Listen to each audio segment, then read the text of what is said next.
Aditya L1 Bharat का पहला वेधशाला श्रेणी का अंतरिक्ष आधारित सौर मिशन। दोस्तों, हमारा सूर्य सौरमंडल का सबसे निकटतम तारा और सबसे बड़ा पिंड है। सूर्य की अनुमानित आयु लगभग 4.5 अरब वर्ष है। यह हाइड्रोजन और हीलियम गैसों की एक गर्म चमकीली गेंद है। पृथ्वी से सूर्य की दूरी लगभग 150 मिलियन किलोमीटर है और यह हमारे सौर मंडल के लिए ऊर्जा का स्रोत है। सौर ऊर्जा के बिना पृथ्वी पर जीवन, जैसा कि हम जानते हैं, अस्तित्व में नहीं हो सकता।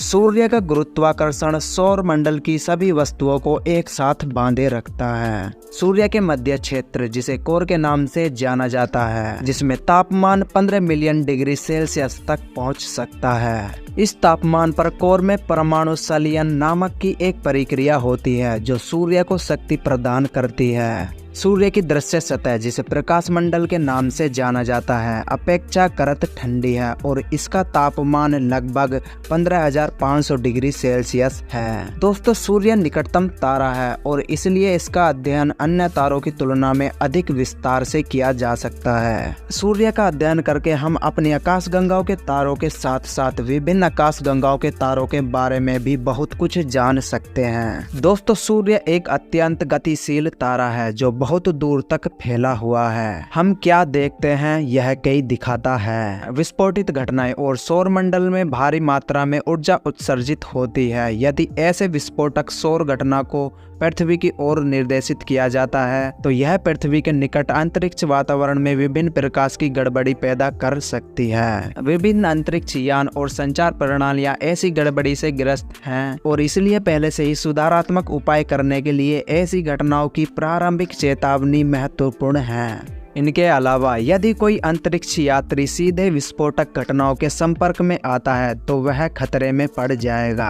सूर्य पर विभिन्न तापीय और चुंबकीय घटनाएं अत्यधिक प्राकृतिक हैं। इस प्रकार सूर्य उन घटनाओं को समझने के लिए अच्छी प्राकृतिक प्रयोगशाला भी प्रदान करता है जिनका सीधे प्रयोगशाला में अध्ययन नहीं किया जा सकता। दोस्तों, सूर्य लगातार विकिरण, गर्मी और कणों के निरंतर प्रवाह और चुंबकीय क्षेत्र से पृथ्वी को प्रभावित करता है। सूर्य से कणों के निरंतर प्रवाह को सौर पवन के रूप में जाना जाता है और ये अधिकतर उच्च ऊर्जा वाले प्रोटॉन से बने होते हैं। सौर हवा ज्ञात सौर मंडल के लगभग सभी स्थानों को भर देती है। सौर वायु के साथ साथ सौर चुंबकीय क्षेत्र भी सौर मंडल को भर देता है। अन्य विस्फोटकों के साथ सौर वायु, कोरोनल मास इंजेक्शन, CME जैसी विस्फोटक सौर घटनाओं अंतरिक्ष की प्रकृति को प्रभावित करती हैं। ऐसी घटनाओं के दौरान ग्रह के निकट चुंबकीय क्षेत्र आवेशन कण वातावरण की प्रकृति बदल जाती है। पृथ्वी के मामले में CME द्वारा लाए गए क्षेत्र के साथ पृथ्वी के चुंबकीय क्षेत्र की परस्पर क्रिया पृथ्वी के निकट एक चुंबकीय गड़बड़ी को ट्रिगर कर सकती है। ऐसी घटनाएं अंतरिक्ष संपत्तियों के कामकाज को प्रभावित कर सकती हैं। अंतरिक्ष मौसम का तात्पर्य पृथ्वी और अन्य ग्रहों के आसपास अंतरिक्ष में बदलती पर्यावरणीय स्थितियों से है।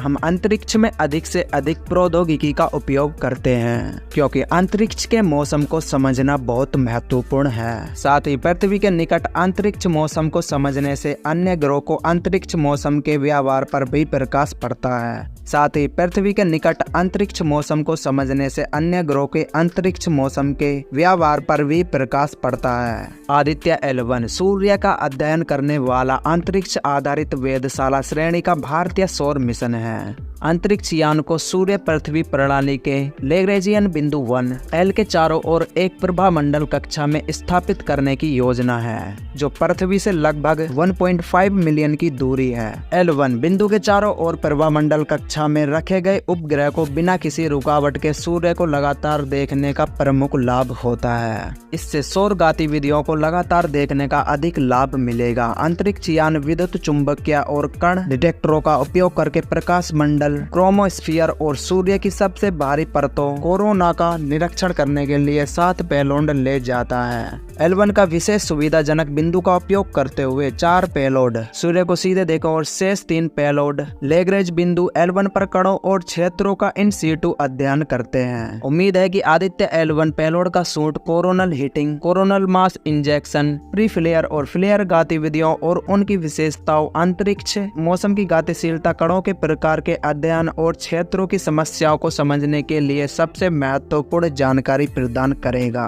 दो पिंड गुरुत्वाकर्षण प्रणाली के लिए लैग्रेंज पॉइंट अंतरिक्ष में वे स्थान है जहां एक छोटी वस्तु रखी जाती है। अगर वहां रखी जाती है, सूर्य और पृथ्वी जैसी दो निकाय प्रणालियों के लिए अंतरिक्ष में इन बिंदुओं का उपयोग अंतरिक्ष यान द्वारा कम ईंधन खपत के साथ इन स्थानों पर बने रहने के लिए किया जा सकता है। तकनीकी रूप से लैग्रेंज बिंदु पर दो बड़े पिंडों का गुरुत्वाकर्षण खिंचाव उनके साथ चलने के लिए एक छोटी वस्तु के लिए आवश्यक सेंट्रीपेटल बल के बराबर होता है। दो पिंड गुरुत्वाकर्षण के लिए कुल 5 लैग्रेंज बिंदु हैं, जिन्हें L1, L2, L3 और L4 और L5 के रूप में दर्शाया गया है। सूर्य पृथ्वी प्रणाली के लिए लैग्रेंज बिंदु चित्र में दिखाए गए हैं। लैग्रेंज बिंदु L1 सूर्य पृथ्वी रेखा के बीच स्थित है। पृथ्वी से L1 की दूरी, पृथ्वी से सूर्य की दूरी लगभग 1% है।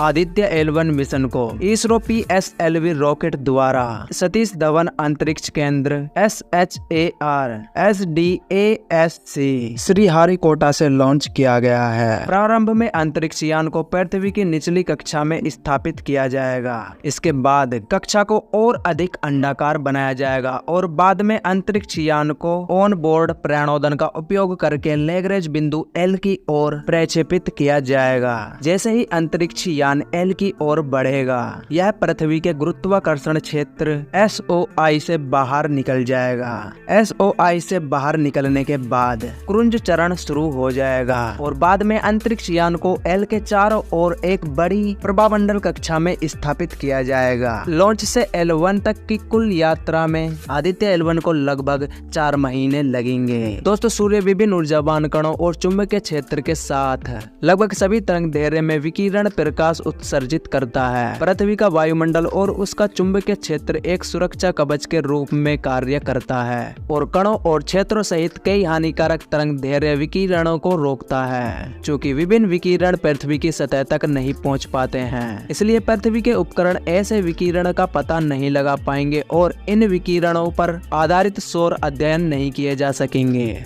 हालांकि इस सतह के अध्ययन पृथ्वी के वायुमंडल के बाहर यानी अंतरिक्ष से अवलोकन करके किए जा सकते हैं। इसी प्रकार यह समझने के लिए कि सूर्य, सौर वायु कण और चुंबकीय क्षेत्र कैसे आते हैं। दोस्तों, क्या आदित्य L1 सूर्य का अध्ययन करने का एक पूर्ण मिशन है? स्पष्ट उत्तर नहीं है, जो न केवल आदित्य L1 के लिए बल्कि सामान्य तौर पर किसी भी अंतरिक्ष मिशन के लिए सत्य है। इसका कारण यह है कि अंतरिक्ष में वैज्ञानिक पेलोड ले जाने वाले अंतरिक्ष यान के सीमित द्रव्यमान शक्ति और आयतन के कारण सीमित क्षमता वाले उपकरणों का केवल एक सीमित सेट ही अंतरिक्ष यान पर भेजा जा सकता है। आदित्य L1 के मामले में सभी लैग्रेंज बिंदु L1 से किए जाएंगे। उदाहरण के तौर पर सूर्य की विभिन्न घटनाएं बहुदिशात्मक हैं और इसलिए विस्फोट घटनाओं की ऊर्जा के दिशात्मक वितरण का अध्ययन अकेले आदित्य L के साथ करना संभव नहीं होगा। ऐसे अध्ययनों के लिए अंतरिक्ष यान की कक्षाएं प्राप्त करने की तकनीकी चुनौतियों के कारण माना जाता है कि सूर्य ध्रुवीय गतिशीलता और चुंबकीय क्षेत्र चक्र प्राप्त करने में महत्वपूर्ण भूमिका निभाते हैं।